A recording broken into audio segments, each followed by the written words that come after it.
Today is Wednesday, February 24th, 2021. This is my update for today. I had a conversation with someone from my church, a dear woman that I regard in the highest of ways, a lovely, godly woman, dear friend.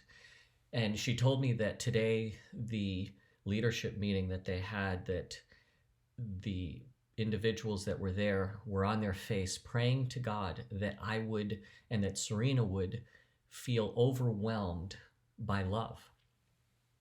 And I have to say that that prayer has been answered in excess, just overly and abundantly.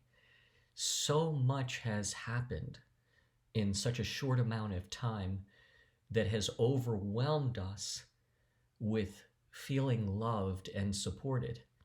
It's just amazing. Let me start by one example.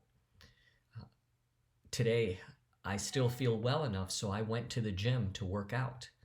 And while I was there, there's an older gentleman that I've seen. He's probably 15 years older than me or so, I would guess. And this man is in amazing shape. He's in far better shape than me, for sure. And most people a quarter of his age.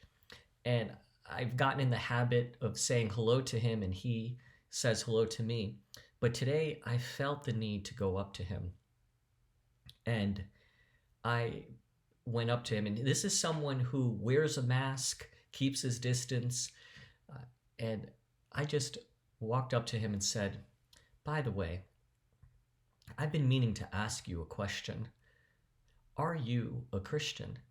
And he looked at me and he said, "Yes, I am." And I said, "You glow and shine of the Holy Spirit of God.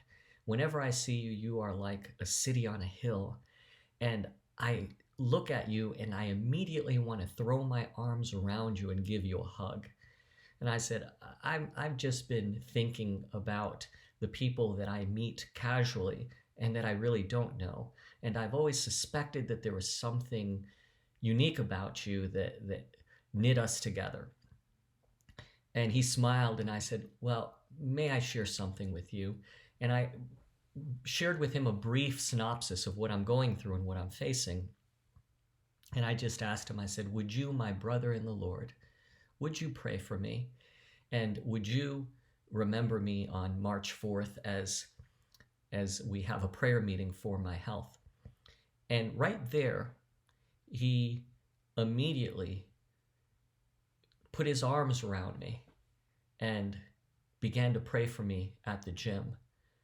And his prayer was magnificent, beautiful, just the kind of prayer that causes God to look and listen intently. Not only did he pray, but he wept as he prayed for me. And his prayers refreshed my soul, filled me with hope. And at the end of it, we just held each other and we both just wept for a moment. And I thanked him so much for his prayers, and he assured me he would continue to pray.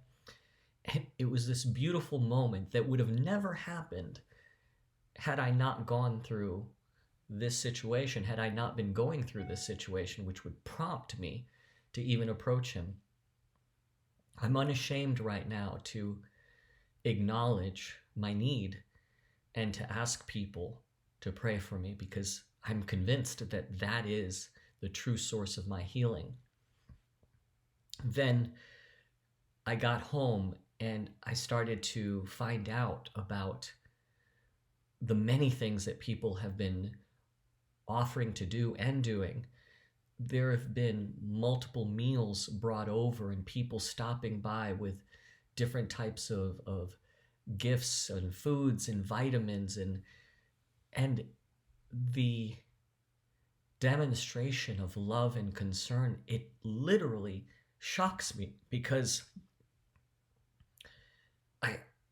who am I Who am I to be deserving of these amazing acts of love?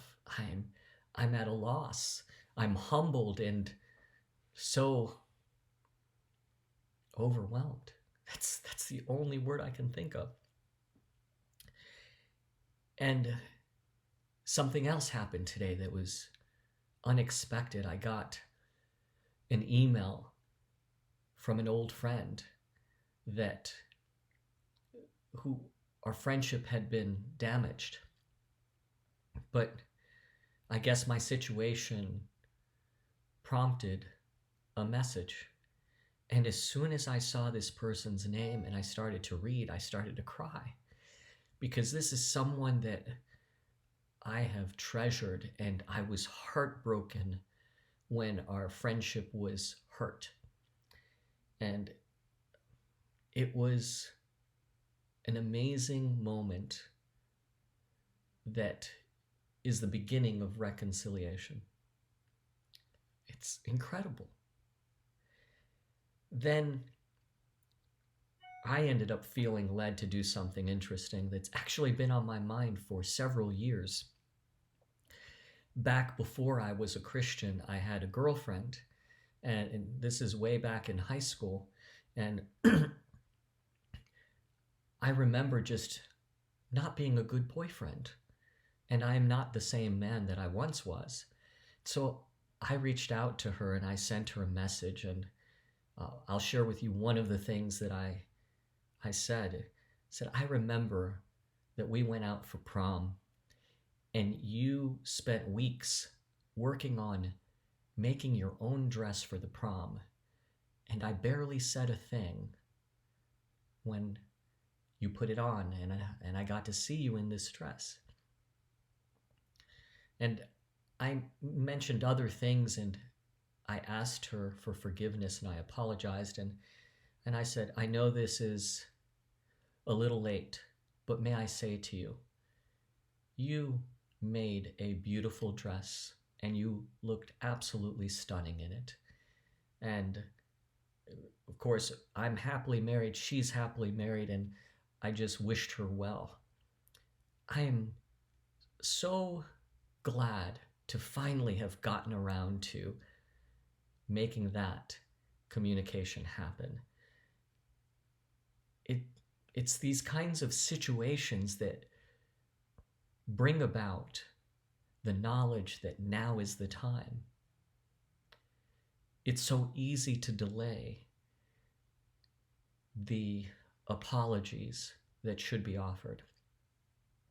It's so easy to think that those damaged friendships will someday just work themselves out on their own. But facing life-threatening situations really puts everything in perspective and makes you prioritize what really matters. So I am just grateful, overflowing right now from being loved and feeling the love being shown to me and to Serena. There were different moments today too that were hard. Serena had one of those low moments for just a brief period of time.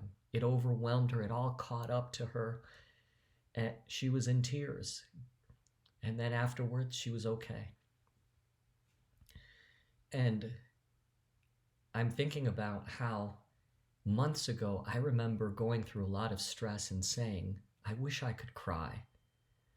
But life has been so hard for me that I've almost forgotten how to cry. Well, that's not a problem anymore, is it? I find myself weeping, not just in sorrow, but in joy, which is incredible. So I've had an opportunity to speak with a lot of people